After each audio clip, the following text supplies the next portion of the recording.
Chinekani Leka hadisi diukunu wanile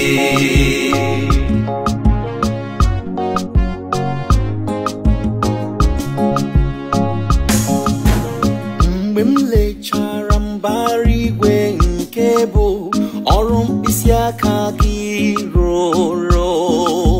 Biankwa honwa na babando ebinyere ha onodo Gini bụ mmadụ nke ị na-echeta ya Gini bụ nwa mmadụ na nwa nke ị na-akpachapụrụ ya anya O dị nwenu Chineke anyị Lee ka ha isi dị ukwuu n'ụwa niile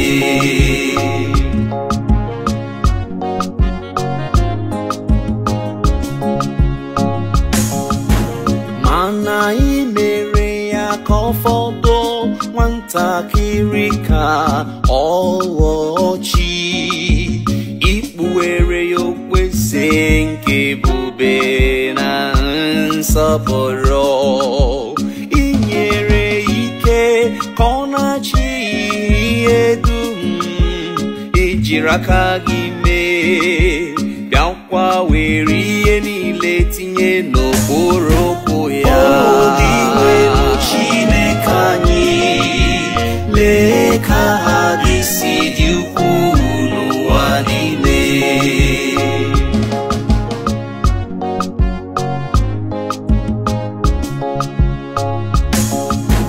ha niile ma atụrụ ma ehi na anụ ọhịa niile ma nnụnụ na-efe n'elu ma azụ na-erugharị n'oké osimiri ma azụ na-erugharị n'oké osimiri ọ dị nwenu Chineke anyị lee ka ha isi dị ukwuu n'ụwa niile mara mma ọ kasara ihe niile Chineke anyị lee ka ha isi dị ukwuu n'ụwa niile ka anyị na-aha ya ukwu na nsọpụrụ